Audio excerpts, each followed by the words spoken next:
going to record the meeting as we kick off here. Welcome to July, everyone. And pleased to see everybody here. It's going to be a busy time, as we know. So as you can see from the slide that I'm sharing here, it's incredibly important, right, that everybody step up for, week after this Saturday, July 23rd here for the garden tour. Barbara, I know you're on. Midge, I know couldn't make it here this morning, but she sent the latest docent list, and every garden is in need of docents, mind you. So so Terry, Barbara, any initial thoughts right now? We have another slide which we'll talk about this a bit later, but is there any particular comments or notes you want to get out to the group right at this moment? Well, the one thing that I wanted to say was that I'm sending out the schedule that I have for the for all of the activities around the plant sale. So there's people coming in on Thursday and Friday to help with the plant prep and pricing and all of that. And then I've got a schedule for everyone for the morning and afternoon shifts for the day of the plant sale. Barbara? Yes. This is Karen. Do you know what shift I'm on? I'm going to be sending that out to you right after this. Okay.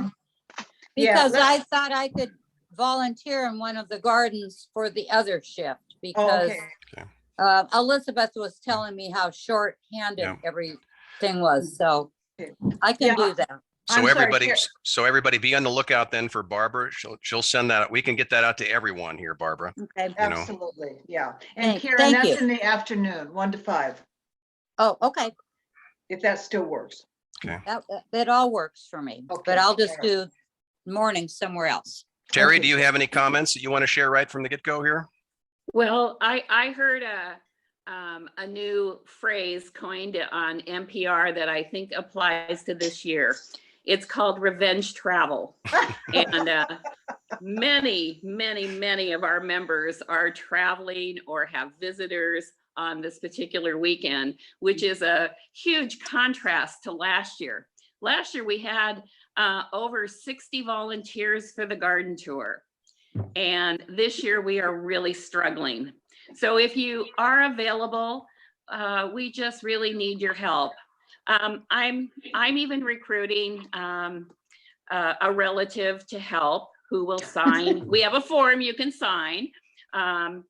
And we can use, if you have a family member that can help, we can use people like that to stamp tickets. They can't give garden advice, but they could do something like that. And I am going to take advantage of a couple of friends to help out with that particular activity.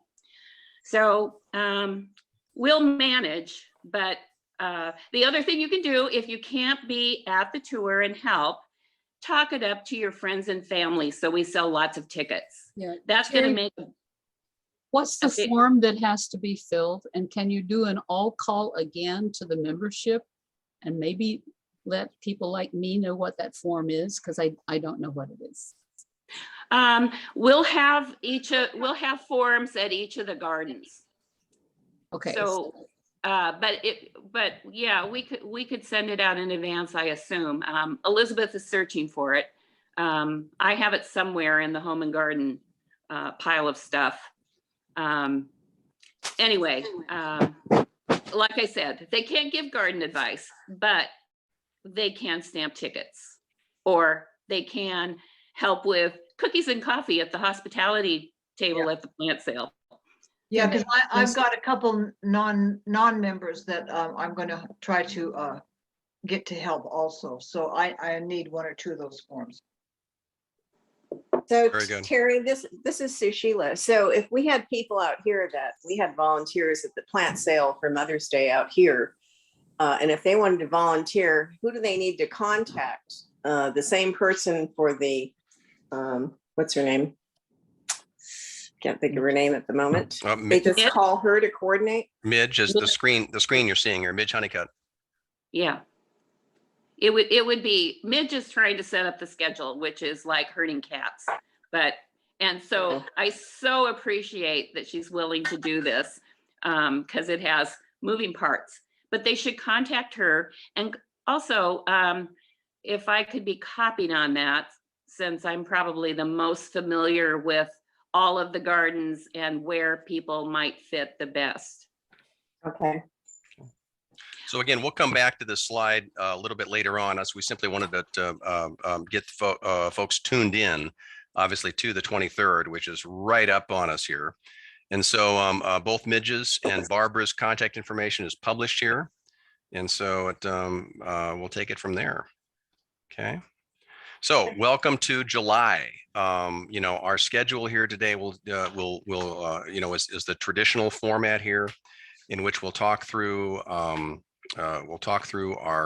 announcements, our gardening to-dos from Oregon State University. Megan Tuttle will be joining us here for a tour. I think she's going to do a kind of a GoPro kind of a tour through her little farm. And if you recall that she actually spoke during the Home and Garden Show. And it's a very interesting background, and it's a pretty exciting set of material that she's got planned for us.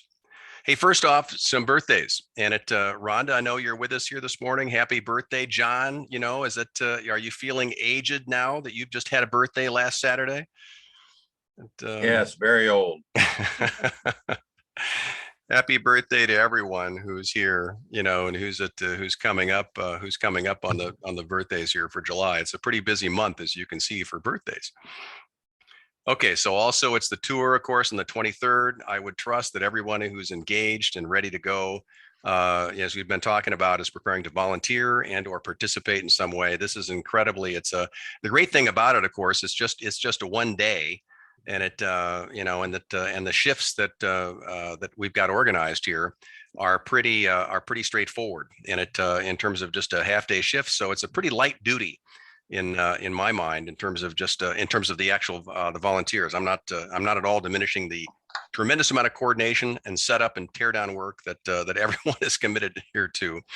But just to be a docent or to participate, there's a lot of opportunities. So again, Midge's contact information is here relative to the gardens and the docent responsibilities. Barbara's contact information is here regarding the plant sale, and it is coming up like right now. Okay. One other thing, if you volunteer to help as a docent or at the plant sale, you get a free ticket. It's so you can use, if you volunteer for one shift, you can use the rest of the day to see the other gardens. What a deal. What a deal. A bargain. Okay, just a reminder here of the board is set up. Our president, PJ, is firmly ensconced in the Yukon. And Sabine is here, who will be taking on the president-elect role, come at 2023. We have all of our responsibilities here. Tony, of course, is our liaison with WSU. She's off on medical leave right now. It's nothing serious. It's a planned activity. Alina and Brenda are our coordinators. And as the foundation, as we talk about this every month, right, is that we gather here today as members of a nonprofit corporation. We are a nonprofit IRS charitable foundation with three purposes here: to come together to educate and inform the communities here in our two counties. We do fundraise, which is a big part of why the Home and Garden Show and the Garden Tour are so very important to us. We fundraise to help fund our programs and facilitate the activities we work with. And then, of course, we come together to learn and engage socially, to network and to become stronger in our own knowledge and our own abilities to serve others. I want to be a special shout out on this slide here. Of course, we talk all the time about John, Margie, Terry, and Cindy's responsibilities for the committees that they oversee. I want to note that, and a special shout out to Cindy for her role as the education director since 2016. Cindy is going to step back from that role. So Cindy's going to step back from the role of education director. And I want to give a special salute out to Cindy for her incredible tenacity during COVID, during the introduction of new hybrid technologies for training.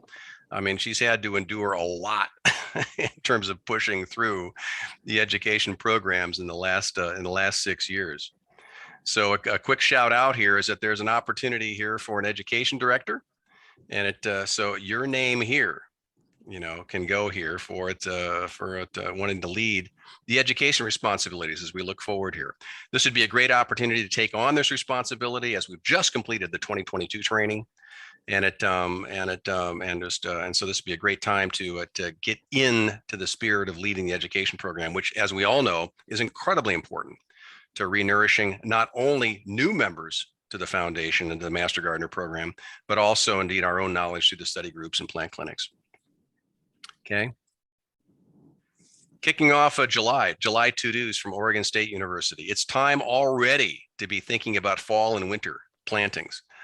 And it's interesting here. I also see the note here, and that Oregon coast, they talk about first plantings of cabbage and kohlrabi and rutabagas. I know Bev, you've already got our kohlrabi in, and it's coming up well. So I would think that the OSU is a little behind the times here in terms of thinking about getting some of those plants in.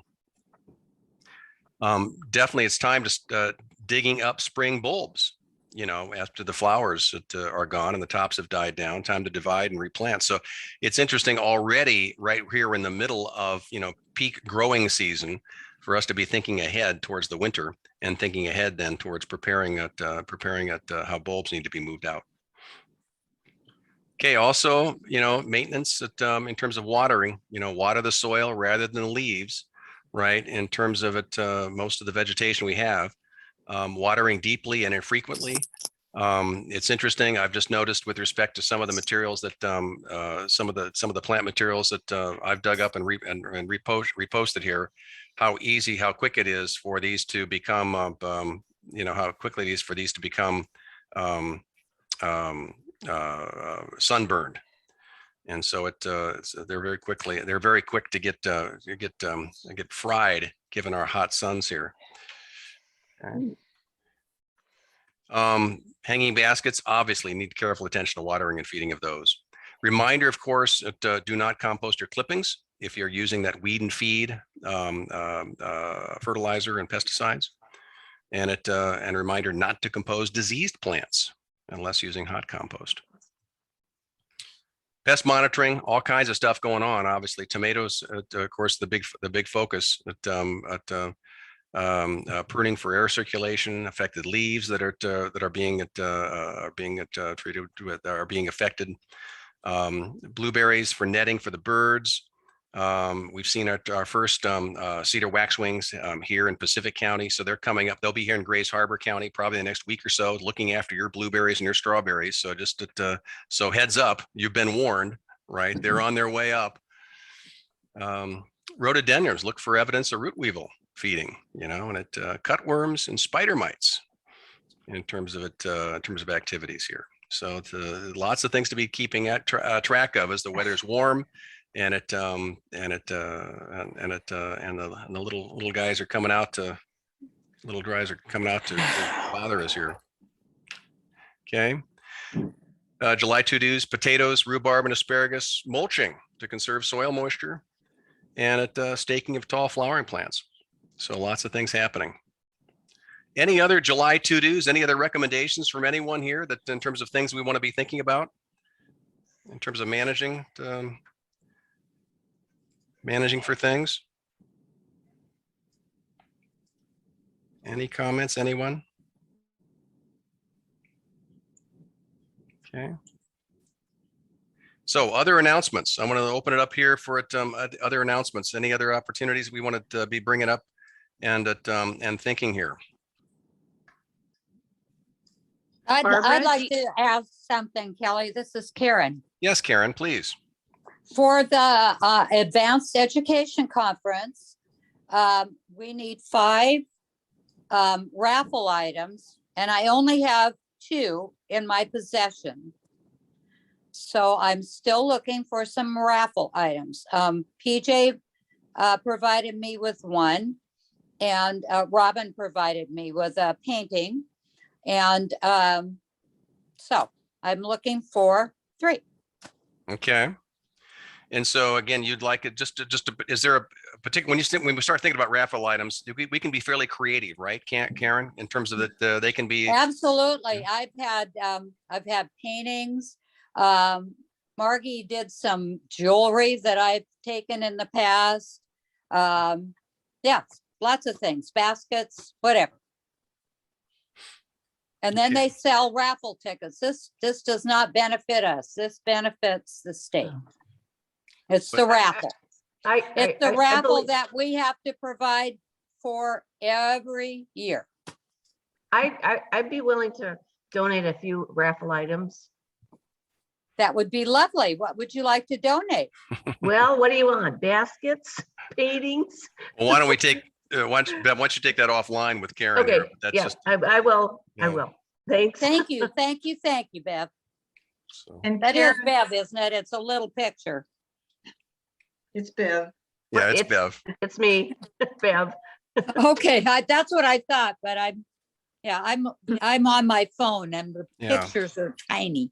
And it's okay, Karen, because even after being married to her for 40 years, sometimes I forget her name. So, Uh-oh. I didn't forget her name. I just wanted to make sure I was saying the right name for the little face that I was seeing. And Karen, this is Oh. Barbara. When, can you kind of give us like a rough deadline when you need those items? I would search. I don't need them, actually need them in my possession until just before the conference, which is at the end of September. But I need to know ahead of time so that I can tell Bob Taylor what we're donating. Okay, very good. Thank you. Thank you, Barb, for the question. Uh-huh. okay. And thank you, Bev, for the donations. Other announcements. This isn't an announcement, but it's just saying that I still have that great big bucket of camas bulbs under my deck. And somebody asked me like months ago, please give me some after the home and garden show, but now I don't know who that person is. I wanted some. Okay, I knew, yeah, I remembered you wanted some, but somebody else called me and asked me specifically to save some. And I'm like, okay, I put them in a big bucket, so. Hey, I can vouch that those bulbs are very robust. You know, And I don't so know how long they stay in that bucket under my deck for, and still be Can we good. sell them? Robin, can we sell them at the plant sale? I don't know. Can we? Do people want them? I don't know. I don't know. Okay, anyway, just an idea. Yeah. okay, so a shout out for the additional camas bulbs. Okay. Yeah, I'll make a quick announcement or a quick comment. I'm not sure if anybody was planning to today, but I went to graduation on Saturday. A number of you were there, and it's pretty exciting. We have 17 new interns who will be looking to get their hours over the course of the next year, and encouraging all of you to help participate with them and include them in any volunteer activity you can find. We've got a great bunch coming through.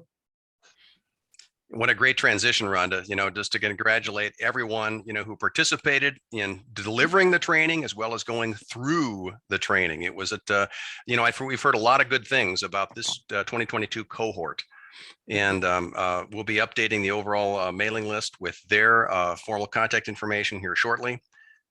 We've already seen that they're very quick to volunteer. So they were very active in the Home and Garden Show, and they're amongst the most committed volunteers already for the garden tour. So this is outstanding, an outstanding group that we've all helped put together. So congratulations all for everyone's long work beginning months ago and delivering through. Jude, I know you're on. Any comments about the training and the training class? After not being able to have a very successful 2020 session because of COVID, it was wonderful that we could actually have everybody together. It really made, I think, a huge difference.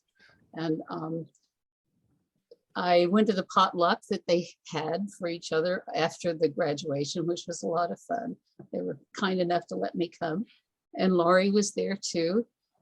They're very copacetic, and they seem to be bonding, which of course is really important in keeping people to be master gardeners and be active. So Like you said, Kelly, I have high hopes for this group. Sherry, It I was see fun. I see that you're with us here, Sherry. Do you want to have some comments regarding the training experience? Oh, I loved it. It was just, there was so much information to glean off of it that I think everybody almost wished it was a little bit longer, not only because of the camaraderie, but because of the information to absorb. It was just, you know, I look at everything different now. I look at bugs different. I look at flowers different. You know, I walk into Walmart and Home Depot and go, water your flowers. Yeah. You know, and That's great. Sherry, you bring up a good point, is that for many of us, you know, who lead a particular sessions, right? This is we've done this now several times. So I would hope Sherry, in that respect, that we would be getting good at delivering this information. So I guess we've had a lot of practice now. Yeah. Oh, it was excellent. Everybody was great. The instructors were great. The mentors were great. Everyone was fantastic. I think everyone loved it. I actually, I offered to set up a website for the class if they wanted to have their own class to keep in contact with. So we'll see. I like building websites, and I told Elena that, you know, I'll be happy to help with websites, or I love to teach and all of that stuff. So It's good. Well, Sherry, congratulations on finishing the training, and congratulations, because it's, you know, as we all know, it's a big lift to go through this exercise. So congratulations. This is Thank Sushi. I you. wanted to say something to for the trainees. Kathy Sandifer and Sabine and all of us here in North Beach were eager to keep the light lit amongst all the interns that are out here. And they've been very, very positive about volunteering in the garden demo beds in Ocean Shores, whether it's, you know, maintaining the beds, weeding, watering, planting, but they're also getting into the educational side and research side of why we're doing these beds. And they're in the midst right now of writing up some papers on what Sabine and Kathy and I planted in the demo beds, as well as the pollinator beds. So it's an ongoing thing for them. They're excited about working in the demo gardens and in the garden. And we're going to do a couple of educational deliveries so they can get their hours as well. Whether it's 5 people or 15 people, however many people we get, they will do the research and do the delivery. So we're excited about having this group out here, because they're, to Sherry's point, you all are an amazing bunch. And I'm sorry we missed the graduation. Sabine was there, but we had a work party day that day in the garden. So we were knee deep in dirt and compost. Thanks. And you make a great point, Sushila, is that, you know, the mini communities, right? You know, be they in Ocean Shores, be they in Elma, Montesano, Hoquiam, Aberdeen, or down here in Pacific County, these mini communities, right? You know, both of veterans as well as with interns, you know, this is a great opportunity for us to strengthen those bonds of local community and make things happen. Exactly. On July 9th, we here in Oahu also had a plant clinic going on. So there's always a lot of things going on, competing for our time and our resources. And it's all what we can do to, you know, maintain the cluster of groups together is just, it's a big deal. And Kelly, I already told Midge that, you know, I want to work on the weekend with the garden tours and everything. I have a minor surgery on the 20th, so I haven't committed to where. I'm just having to wait to see how I'm going to be feeling. Sounds good. Just make sure that Midge knows the details, Sherry, and we'll take it from there. Okay. Again, congratulations to everyone. So as Karen mentioned earlier, right, you know, is that the state conference is coming up at the end of September. Bev and I have already registered and so forth and filled out our program. Some of the classes are filling up. So I would encourage you, even though the conference is not until the end of September, it is highly advised to jump onto the website, take a look at the program, sign on up early. to make sure you get the benefits of the discounted hotel that's there, as well as the classes that you want to take. It's going to be a good program. I'm very much looking forward to it. And it, you know, and it's just, and after, of course, all these years of not being able to come together socially to engage directly, it's going to be a great thrill to actually come together and actually attend these classes in person. Yeah, can I add something? This is Please, Stephanie. yes, Kathy. Yes. Yeah, so it'll be at the former Red Lion Inn, which is really convenient to us. You know, right, not too far from the mall, the Capitol Mall. And it's called, what is it called now? Anyway, it's the former Red Lion Inn.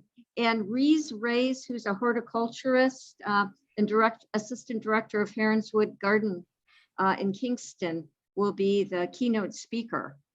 So, and our foundation, our Master Gardener Foundation, is sponsoring the Westport Winery Tour, which Karen Russo and Sharon Golightly will be leading. So you can sign up for that too.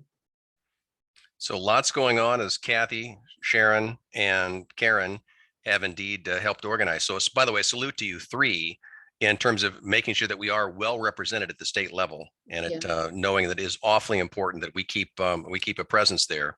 So we may be small, but we certainly fight above our weight.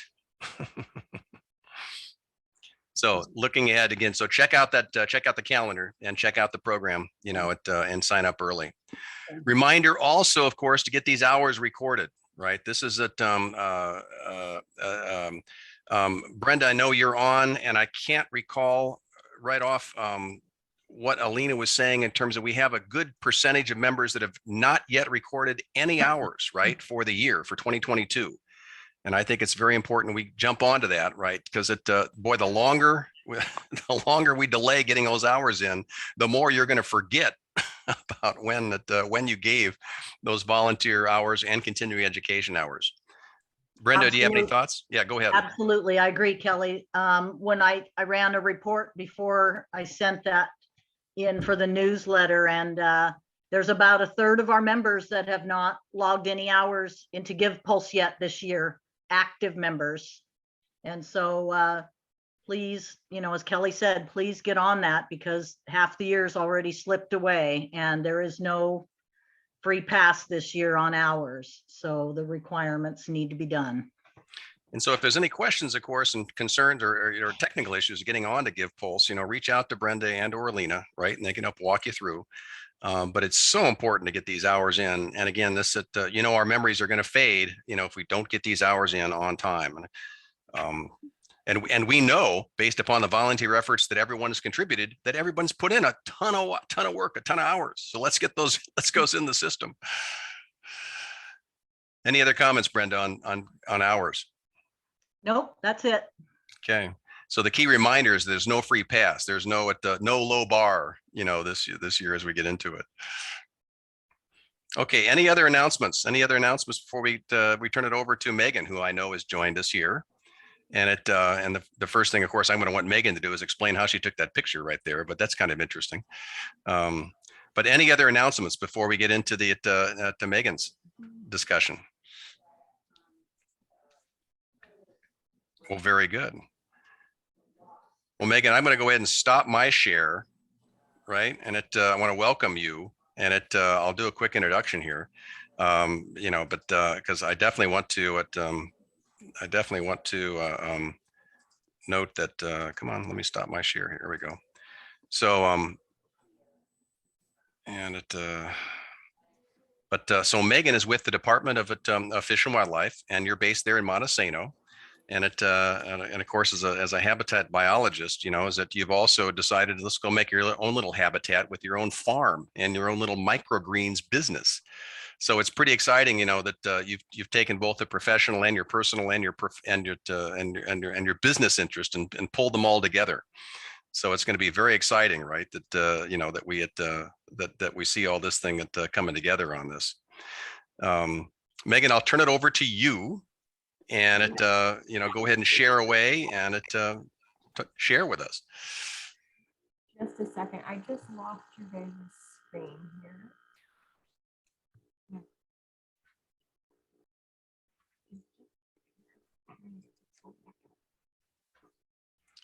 I'm curious that just while we're waiting there at Megan, that who all on the call here saw Megan's presentation at the Home and Garden Show?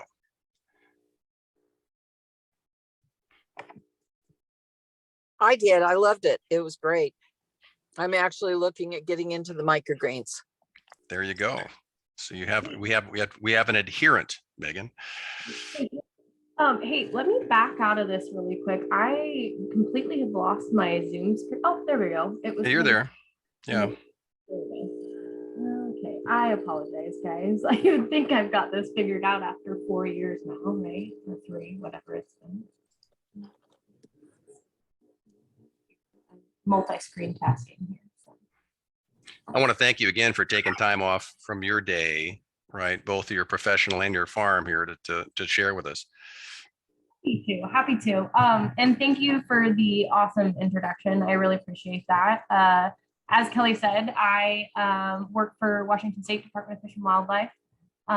And yeah, I started this little microgreens business I got everything going business-wise about a year ago, and then started up actually doing wholesale and retail January of this year. So like everybody else sent home, I needed to A, fill a void, and B, I really wanted to integrate those two worlds. So are you guys good on the screen share here? Can you see my slide? We're seeing it. Okay, perfect. So I'll just jump right into it. My name is Megan Tuttle. I own and operate Cheeky Goose Farm, which is primarily a microgreens farm. We are working to get to a point, infrastructurally speaking, where we can do other vegetables as well as potentially some native species for stream restoration.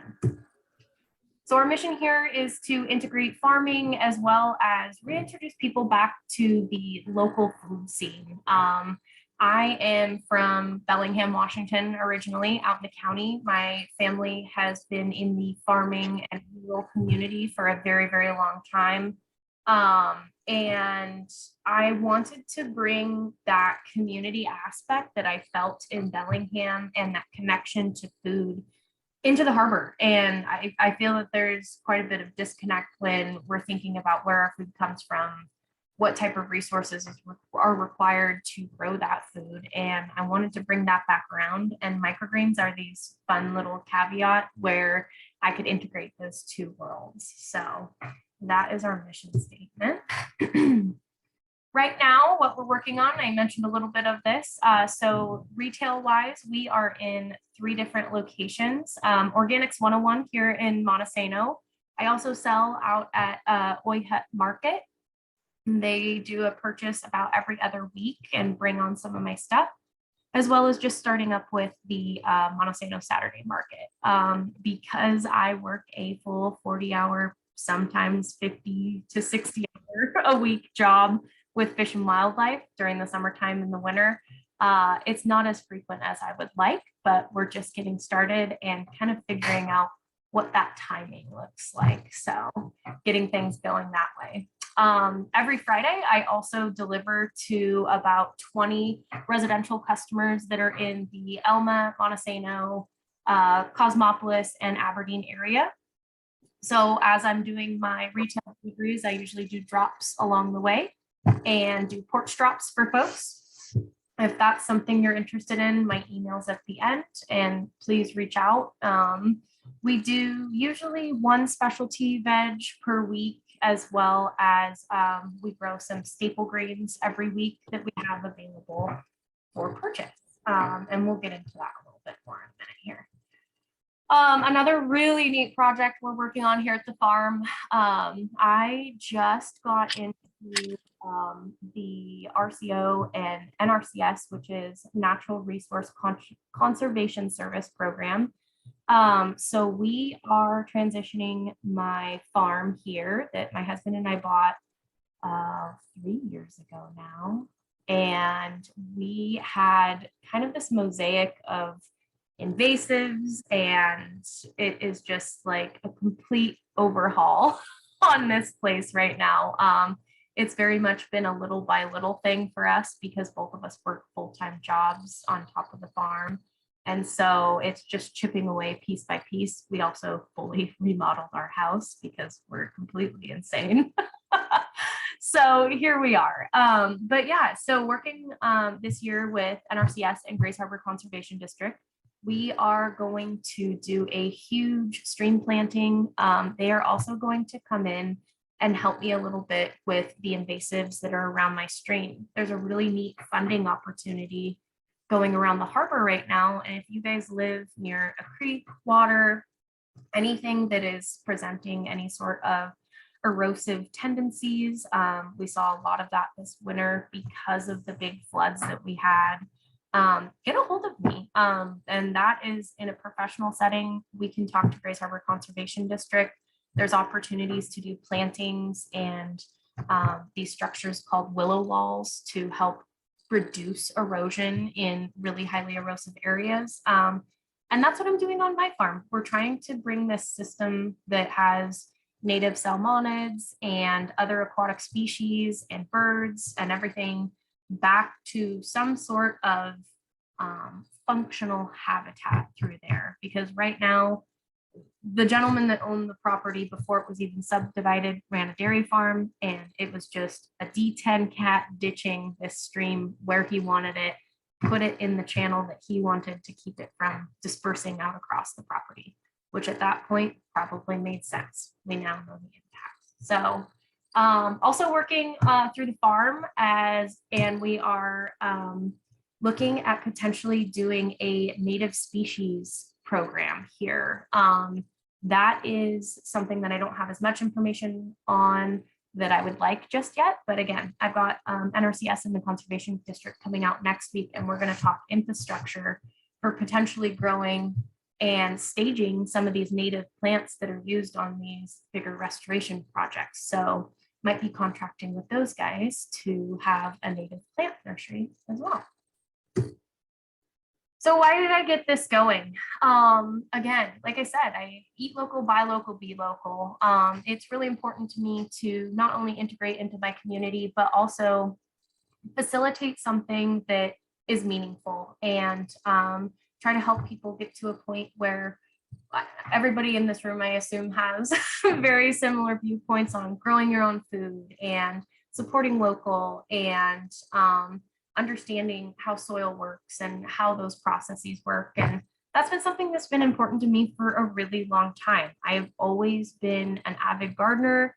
I grow probably about, I would love to say 100% of my my veg, but that's not accurate. And unless I was growing on 5 acres for myself and my husband, that would be viable. But right now I grow on about half an acre for our personal use, and I grow about 60% of my own produce. So this last winter was interesting because I went on a personal health journey. I am hypoglycemic, so I wanted to start integrating something into my snacky diet because I have to eat about I'm like a baby in this, so I have to eat about every 4 hours. But maintaining that and like not eating absolute crap all the time was really important to me, and just like keeping my blood sugars right and so on and so forth. And so I really started deep diving into the research of microgreens and what the health benefits were and how different types of microgreens could be really beneficial for certain things. So the staples that I grow now were what I started growing then, mostly because they were like, hey, these are the easy ones to grow, but they also do X, Y, and Z for your body. And so I started growing, and as one tends to do, it's almost zucchini season, so we all know this. You start pawning off your excess on your friends, right? And that's what I started doing. And a really good friend of mine, actually my other business partner, she was like, you need to make these a thing. You need to sell these. And I was like, oh, stop, you're being ridiculous. And, I was like, I don't have time to do that. And, continuing to grow and looking at the like time that you put into microgreens, it's exceptionally minimal. I don't have to weed the beds. I don't have to even look at them because I have pretty much everything on a like pretty hyper regulated system. And pretty well everything is digitized now because I'm doing it commercially. But I was like, you know, let's just see how it goes. So went through the business licensing and all of that rigmarole, which is like pretty horrible, to be honest with you, unless you're familiar with that type of thing. And then I started realizing once things grew exceptionally quickly, people were really engaged in this and getting to, my initial goal was just working with chefs in the area and getting them to use them in these really intricate ways and looking at this as a higher level food and elevating a plate. And but I also work really closely with a couple food trucks in the area and a bakery in the area. And I'm not saying that that's not elevated food, because these places crank out some really amazing, delicious food with my microgreens. And so it was really neat to see this public engagement with this, and then be able to kind of trap people into this conversation of sustainable growing and how we're doing things. And that is, you know, my underlying goal of start this conversation of regenerative agriculture and sustainable methods on a small scale, because realistically what we're looking at in the future is going to be many, many small farms producing huge quantities of food. And we're not going to have those big Kansas farms that are 700 acres of corn anymore because of population growth and subdivisions. That's a whole different chat. But yeah, so this is my underlying why. So again, our local goal. So I wanted to put some photos up for you guys to take a look at here. So these are some of the folks that I work with, and these are some of the beautiful creations they're making with my greens. And it is just, it's A, heartwarming, and B, I wish I had that creativity level that some of these folks have to be able to put together these really intricate recipes and beautiful, beautiful plates. So I'll start from top left here. That's a sunflower microgreen toast on an everything seasoning, down to the second picture on the left there. That is a tofu banh mi with traditional veg, including daikon radishes, which were my microgreens. They actually contracted with me for the entire summer to be able to grow these for them. Same place is doing a breakfast taco with Ursula purple radish, which is almost it has a really deep flavor to it, and it is not as spicy as that daikon really heavy flavor. Right there in the middle is a falafel burger from another local restaurant, and that is a broccoli microgreen that they have on there. Out at the beach, they were using my radish greens, which is a rose radish. I grow quite a few radishes. They seem to be the most popular, as a garnish for their steelhead fish and chips. The next picture is a naan pizza with cream cheese, everything bagel seasoning, peaches, and tendril peas, which was out of this world amazing tasty. And then I work with a couple different bakeries, and this is just one of them, down at Brass Hub in Cosmopolis. They use my radish microgreens for their everything savory croissant, and then they garnish with a speckled pea. So this is huge, and this is a huge reach for me, and definitely stepping out of my comfort zone, but developing so many connections with the community and getting to have those conversations is exactly why I'm in it. So now I've talked a little bit about regenerative agriculture and these sustainable practices, and this is just a really important quote to me and why I keep doing what I'm doing. I'll read it to you guys. The dusty land deeds and the rusty barbed wire fences that define physical boundaries of farms cannot contain the environmental harms of forceful agriculture. So this is Farmer Jesse. I don't know if you guys are familiar with him. He just currently wrote the Living Soil Handbook. Excellent book, huge plug. I read it in 2 days.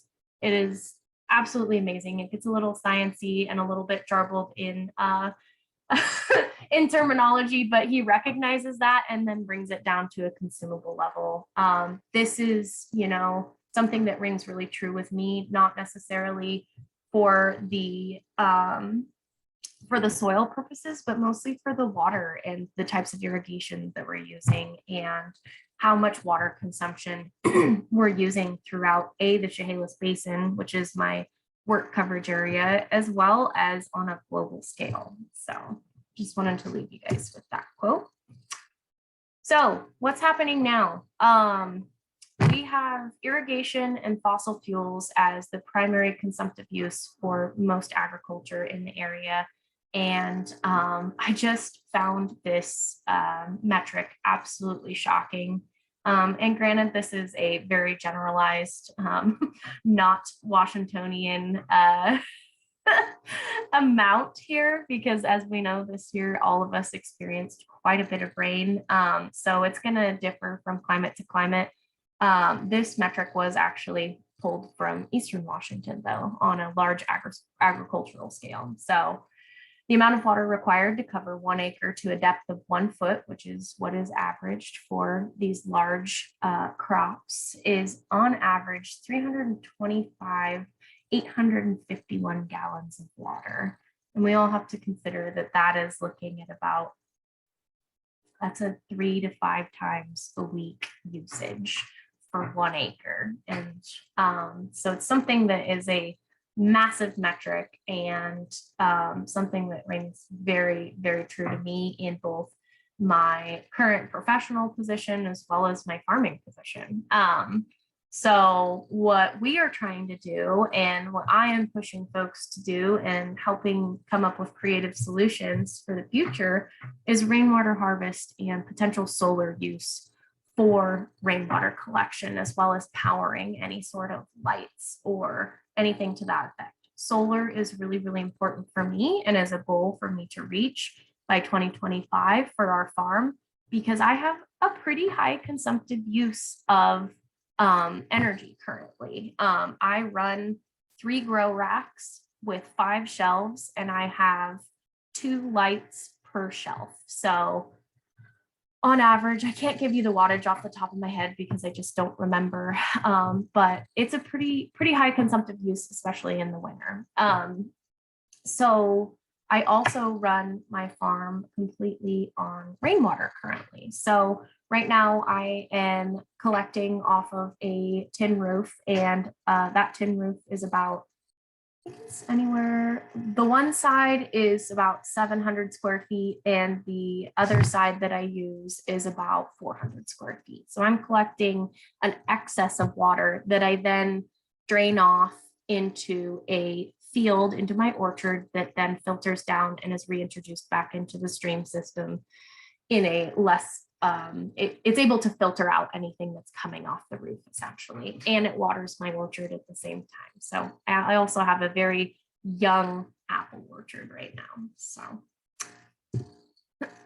So how to get started? Kelly really wanted me to talk to you all about this being something that maybe is consumable for you all on a smaller scale. So like I said before, this is something that I started doing on a personal level. And you don't have to have the water, you don't have the cisterns, you don't have to have the big fancy lights and everything to that effect. You can start this really small scale. And so I did start with just a 50-gallon rain barrel.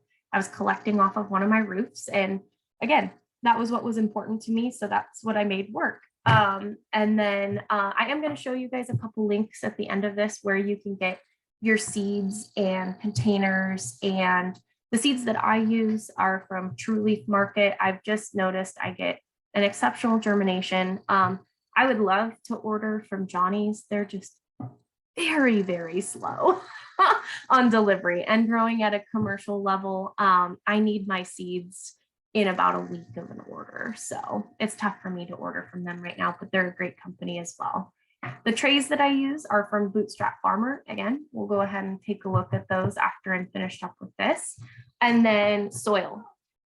you are going to see, if you deep dive into this, a million different soils and all of these like catch you. Oh, look at this microgreen mix. Look at this. Look at this.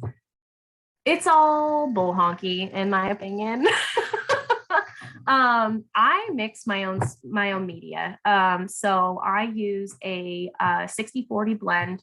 I get a organic, which is also crap, blend from Home Depot. It's the big 2 cubic feet or cubic yards of soil in a bag. But I do notice that it has a pretty high percentage of bark in it, which is really important for drainage for microgreens. And then I mix in about, let's see, I mix in about 6 yards of, I mix in about 6 yards of my own compost that I do here on the farm. Compost is a farm blend. We can dive into the details of that. I have a couple goats, I have mules, and I have chickens on the farm, as well as grass clippings. And we are a chemical-free property here. So I do not use any chemicals on my lawn, anything, anywhere, because I am, well, as you can see, the next piece, toss the chemicals. So we're working on our organic certification right now, as well as a certified naturally grown certification. So we just are basically waiting on the farm inspections. So right now, that is another thing that's really important to me, because I am on a property that most of my soils drain right back into Camp Creek. So that's a big deal for me. And I know what fertilizers and all of these other chemicals do to aquatic species. Okay, so budget. You can make this as extravagant or as minimal as you would like. I calculated out what a very basic budget for getting like a very small setup going would be. And this is including sun grow lights.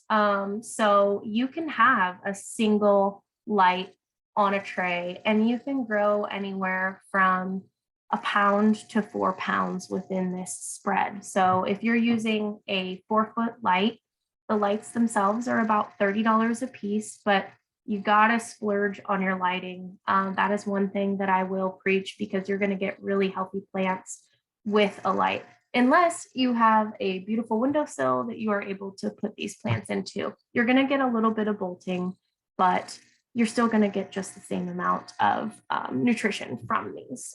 So definitely splurge on lighting. That is my one comment to you guys, if you do wanna get started on this. And again, quick plug, reach out to me. I'm happy to share anything that you wanna know, send you links, whatever you'd like, because I've been through it, and I have tested all of these products. And so I'm happy to share my knowledge with you all and get you going. So really basic setup. Equipment, that's going to be about 24% of your budget. I'm a numbers person, sorry. And so lights, again, splurge on those. Those are going to be up about 36% of your budget. Seeds are the cheapest thing. And this is all initial cost. So once you get going, you have a very low cost in production, especially if you're using your own soil, your own media, and mixing that yourself. It's just the initial trays. I use those grow racks, which are literally storage racks, the big heavy duty ones. And I run 2 lights on each tray. There you go. So yeah, this is going to be your general startup budget, anywhere from $150 to $500. Again, it's just on how extravagant you want to be. Okay, there you go. It doesn't have to be extravagant. This is a picture of my setup. It's very horribly distorted in this. It wasn't when I put this together, so I apologize. In the photo, you guys can see I have the grow racks in there. In the center of the photo, you can see that I have a couple trays in what we call dark out. So those are in a false coverage, essentially, to mimic soil germination and pressure of the soil. And then on that edge, you can see I've got a couple crops going through there. And each of those racks has 2 lights per. So, and I'm producing anywhere from, right now things are a little bit slower because there's a lot more produce in the market because it's summertime and people are growing their own veg. So they're not looking for that like the winter. So right now I'm producing about 10 pounds of microgreens every week for my wholesale customers as well as my restaurants and local deliveries. Where in the winter, I was producing anywhere from 20 to 30 pounds of produce. So Megan, if I can break in just now, that picture looks like you're hermetically sealed inside of there. What is it? What's on the floor? What's on the sides here? I see the racks, but I'm just trying to get an image of exactly what we're looking at here. I am so sorry. Yeah, so that is actually a grow tent and it is completely sealed to the outside world. So that is a huge thing for me in the cleanliness, and I grow out of my garage. This is a 10 by 5 grow tent. This is actually primarily used for marijuana growers, and but it works really, really great. Top left corner there is actually a inline vent that keeps ventilation pulling through the system, and it is hyperstatically sealed. So it actually pulls in on itself to keep airflow going through there. And down on the bottom, you can see a little bit of a fan because the lights that I use get my tent anywhere in the summertime right now. I'm getting anywhere from about 80 to 90 degrees, which these fans keep everything at a lower temp because microgreens typically like to be anywhere from 65 to about 78, 80 tops. Yeah, this is a completely enclosed system. And so that was one thing I was going to mention in this budget here too. 38% if you are doing a grow tent, that's going to cost you about $250. But let me tell you, it is worth it for the climate control because I have everything absolutely completely dialed in here with not only humidity, because these plants give off a lot of humidity, and mold is a big thing in microgreens. If you get a tray with mold, toss it. Like that is something that is an end all be all no. So I see you guys are throwing some stuff in the chat here. I will go ahead and address that after we get through this.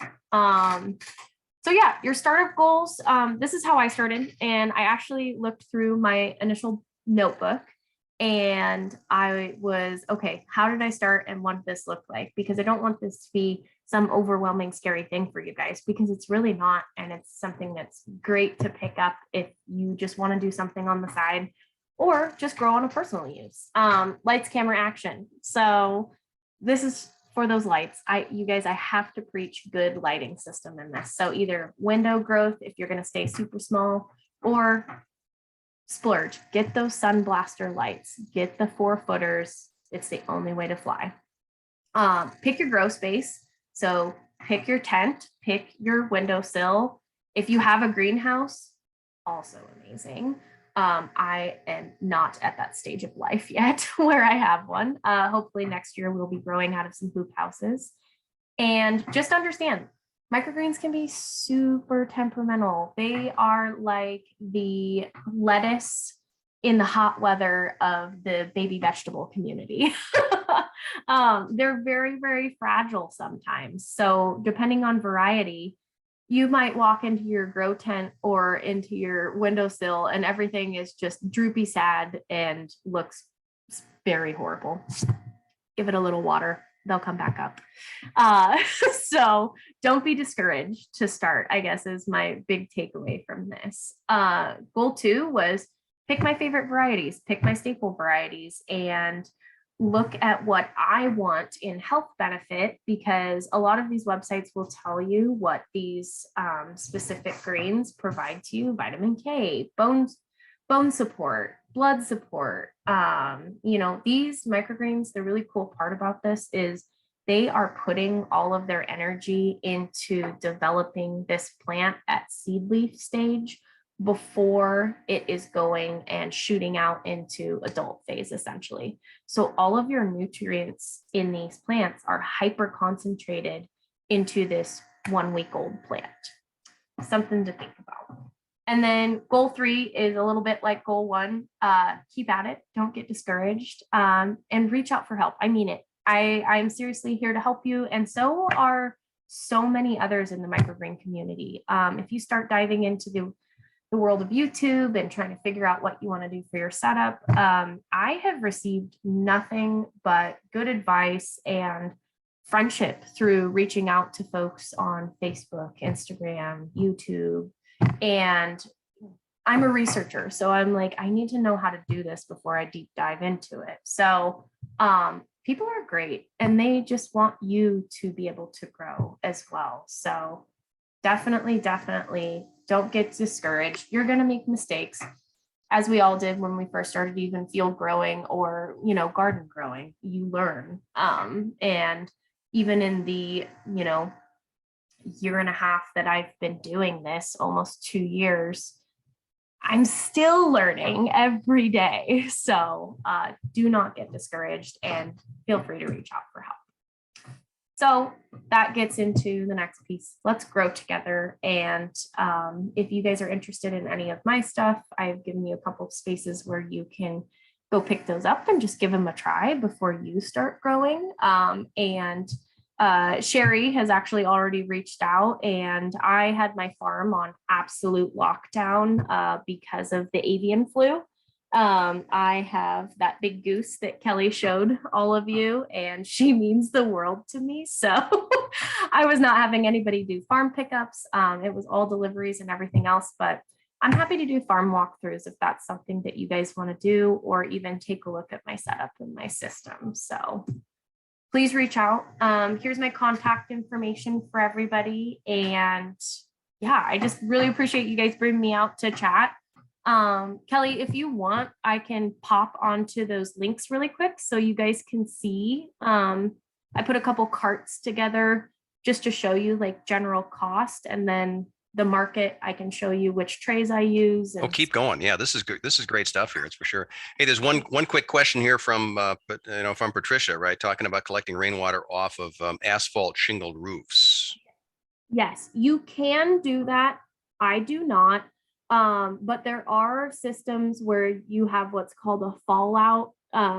It's essentially, so I started doing that for a little bit, and honestly, I just got fed up with it. What you can do is, it is a fallout. Oh gosh, I forget the actual name of it, but Patricia, if you shoot your contact information, I can send you a link to some stuff that I used. But basically what it is, it's a filtration system. So you don't want any of the asphalt coming through and off, especially if you use moss out. That is a hard no. You do not want to collect off of an asphalt roof if you are using any chemicals on your roof to keep the moss off. The other piece is you want to keep those granulars that come down and off away. So you essentially dogleg your gutter system, and it goes into a trap. Essentially, it's called the fallout trap. And then you're able to bring that through. And then I was running mine through a purification process, which gets really expensive really quickly. So it is something that you can do, but it's something you want to be careful with depending on chemical load, as well as how new your asphalt roof is with the shingles. Because the newer ones, as you have probably seen, they spit quite a bit of those granulars out. So if you have an older roof, it's actually better. And if you're not using any chemicals, the moss and other bios, I call them, on top are going to actually filter some of that out, and it is not going to be as harmful. So I hope that's helpful. But yes, put your contact information in here and I'll grab it in the chat before I head out. So I'm going to escape from this. And okay, so I put a quick cart together for you all, and anybody butt in whenever you have a question, just come off of mute, holler at me, because I can't really see you guys. So general cart here. So these are 3 of my staples that I grow. This is a speckled pea, and that one specifically is really exceptional for blood and bone health. It's something that I put into a smoothie almost every day. It's also very, very fibrous. So you get a lot of nutrients value out of a really quick growth. Something to think about if you guys do go with the 1020 trays, which is a standard tray size, you need about 11 ounces per tray. I'm going to start throwing numbers out at you guys. So this is important to remember because it's a little bit tougher to find on the internet what you need amount wise per tray. But again, reach out. You have my contact information. And then this rose radish is another staple that I grow. Really, really bright in flavor. I'm ordering mass quantities. Like I order 50-pound sacks of all of these because of how much I'm producing. But I put together what I would purchase as a startup, essentially. So if you really like this, then it's something that you get a little more of or whatever. So you are going to be per tray. It is 2 ounces of seed per tray for radish. And then Waltham broccoli. This is a fan favorite. It literally tastes like you are biting into the head of a huge broccoli head, but it is so soft and delicate, but also holds up really well to heat. My chefs love this. It's not a really coarse stem. It's a really, really soft texture. And this is going to be 1 ounce per tray. So let me just show you guys some of these pictures too, so you get a better idea. So this is what they look like out of what they call the micro trays. And that's a smaller tray, but yeah, you can do heirloom varieties, non-GMOs, and oh wow, that scrolled really quickly. And this is what your seeds look like down here. So gives you facts, gives you seeds per package, which is really helpful when you're trying to determine how many you need.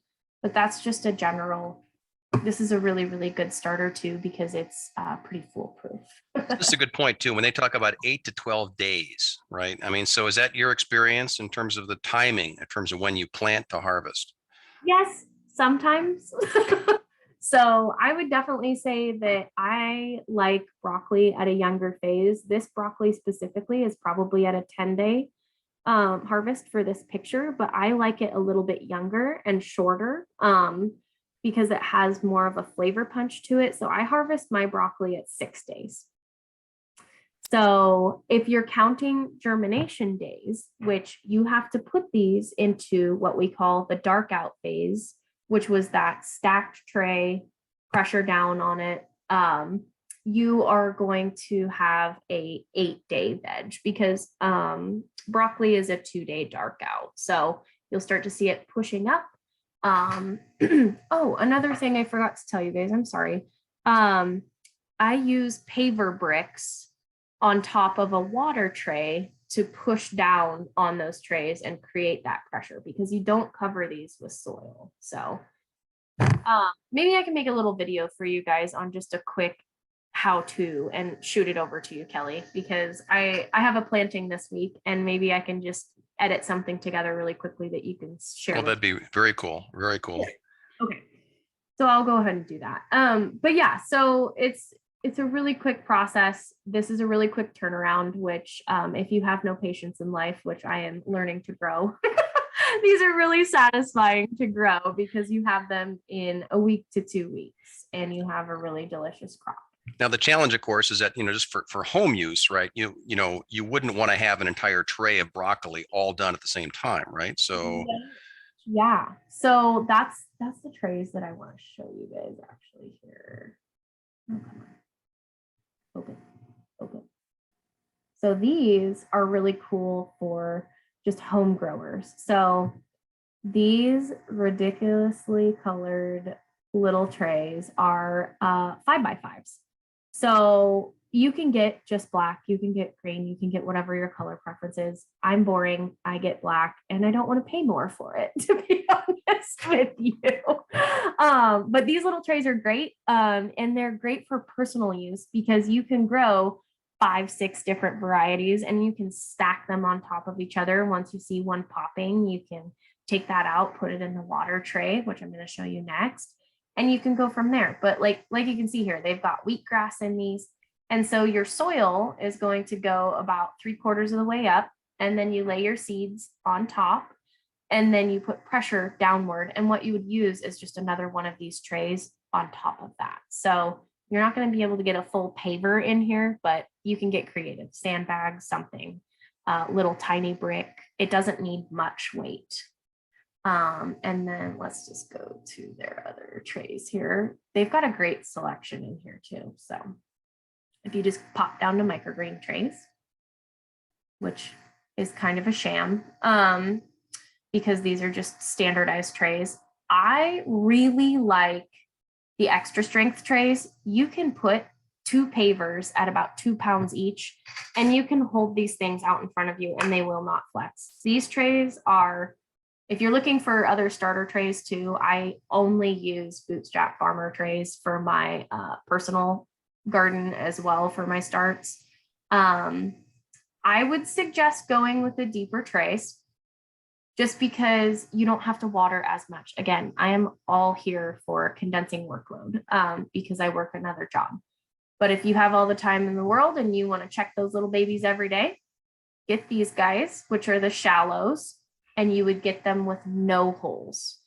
And that's the same for the, if you guys want to grow in 10-20 flats, big flats, grow in the holes with the no holes on top.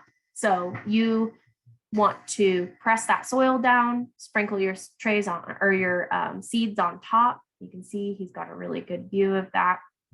And then you put your shallow tray with holes so that your roots can tap down into the water system down below.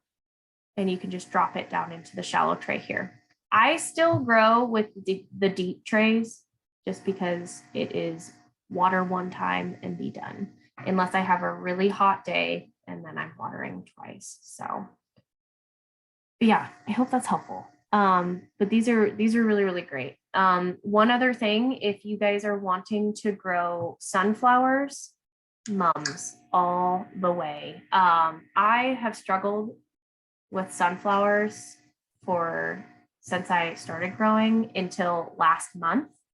And then I had my world opened to, I don't know why it's not clicking, cool.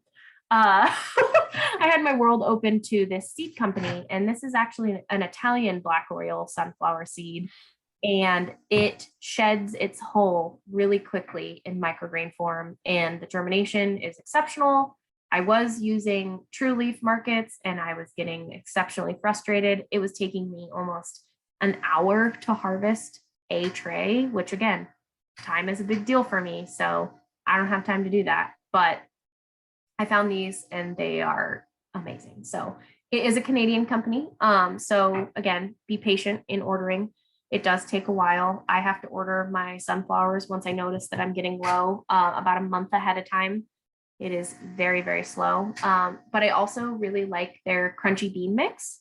If you guys like sprouts, once they get past that sprout form into microgreen form, the crunch is, the name says it all for this one. And I love it on ham and cheese sandwiches out in the field, something quick.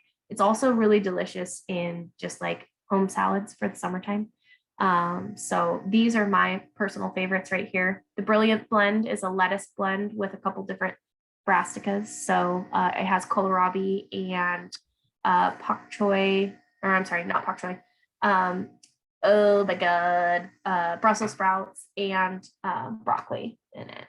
So that's all I really have for you guys. I'm gonna stop sharing here, maybe if it'll let me. Now, again, from the home user perspective, you know, you're growing, of course, different varieties separately to keep things separate, right? You know, do they easily grow together if you wanted to mix things? Oh yeah, you can get creative, go crazy. So I would say stay with like type seeds. So if you want to get crazy on a mix, grow a bunch of different lettuces, grow things that are within the same family. And try it out. It is all trial and error. And sometimes that can be a little bit expensive, but just because microgreen seeds are a little bit higher cost, but it's all trial and error. That's all I did. I'm nothing special. I just played around until I found the mixes that I liked. But when I find a mix online that is exceptional, I just go with that. And then seed viability, it hangs in there for quite a while, right? You know, Yeah, so I have some of my very first seeds that I started with. I keep mine in, they're actually right behind me. I keep mine in like pressure locked bins essentially that have like the little like foam seal around them. I got them at Bi-Mart. They're like $10, but definitely worth it to keep the freshness. It's just moisture that's a big deal. So you want to keep them in a cooler, dark place, but not anywhere that they're going to get moisture, which is tough in the Northwest. Questions from the group? I mean, this is truly priceless expert knowledge here. And in particular, be thinking about, you know, when folks would approach us at a plant clinic or whatnot, what questions are they going to ask that we want to make sure we give quality advice to? Yeah, for sure. Okay, is it safe to we answered that? For the budget and startup goals, hope it's helpful to have straight options. Yes. Short growing phases. Yes, short growing phases. Go for the broccoli. Go for the peas. The peas are like the most satisfying thing to grow because you literally cannot mess them up. You soak them overnight before you're going to grow, just like how you would grow snap peas out in your garden. And then you dump them on top of your soil and you just put the pressure down, good to go. They're literally ready to harvest in 8 days after that. Other quick growers, lettuce is actually a really, really fast grower. I like to harvest my lettuce at 6 days as well because I like it really, really tender and small. It does not hold up to heat at all. So we can't use that really as a hot burger garnish or anything to that effect, which is a little bit sad because I really wanted to work with a burger joint in town and they're like, I just can't use these. And I was like, cool, what about these? So they ended up going with a pea that was a little bit more heat resistant. But yeah, any of the ones that I mentioned on here are really fast phase growers. So let me read through the other ones here. Anybody else on the call here actually doing microgreens already? I know all of us have large gardens, but who's doing it on the micro scale or the nano scale here? Let me set up a tour of your farm. Yes, once I feel comfortable having people back here again. Let's circle back on that for sure. I would love to have you guys come out and take a peek. It's not as wonderful as I make it out to be on Instagram. Let's just say that, but everybody knows that your garden is weed free and everything else, right? Yeah, let me get it to where, you know, honestly, winter would be a better time to come out, mostly because I have a lot more growing. It's pretty boring right now. I'm only using one of the grow racks right now, and then you guys could come out. I could do a quick little like, hey, here's what we're planting, here's the process, and I can have things in different phases for you guys to take a look at. I would love that. Hey, Megan, go ahead and ping me, you know, when you're comfortable, you know, when things feel good and when there's something to see and we can get something going. Oh, that'd be great. I would love that. Other questions? I'm really curious. Anybody else with experience doing microgreens, just either inside or in your greenhouse and so forth? Because I really do appreciate the value that they can offer just as a complement to the dish, right? You know, to the food, right? Just that they look interesting, they add flavor, right? You know, they're unique, right? And to your point, Megan, it doesn't have to be hard. You know, this can be easy to do. Yeah, no, I'm making it harder on myself than I need to even. Mostly because I get bored with one variety and I'm like, ooh, let's try cilantro or let's try this. And then it's a completely different grow path. So, but I'm one that I like to try all of these new varieties and, to keep my chefs happy. I have to bring variety to the table. So. Questions, other questions, comments? I did sell beet microgreens. They are growing them is a nightmare. They're super slow. They're delicious because I love beets. I also grew chard, which same family, right? And they don't pop their seed. You literally have to go through, cut the seeds off of the top of your plants, and then you have to harvest, which feels completely inefficient, which is not, I'm not here for that. I'm like, I'll just grow a beet out in the garden. But I don't do carrots yet, but that is next on my specialty order list. I've heard really, really great things, and they pop their seeds out really quick. They are a longer term crop though. And right now I'm doing really quick crops because I have a commercial turnaround. So carrots are anywhere from 12 to 18-day germination and germination to harvest. So Sabine, you have your hand up. Yes, I want to thank you, Megan, for this incredible presentation. I'm totally inspired, so I can't wait to be done with the meeting, with the board meeting, because then I will go online and order whatever I need and get going. I appreciate it. Thank you so much. I'm absolutely inspired. Thank you. I'm so glad. That's amazing. That's what I was hoping to do for some folks. Now, Because Sabine, I'm actually curious thinking about this. Are you going to go with the little 5x5s? Are you going to go with some of the, some of the larger 10x20 trays? I think I will probably start with the larger ones. I might as well. My cat will love it. I will just try it, and I will just do a mix of things. I mean, the same kind of growing season or growing phase, and then have several different varieties in a bigger tray.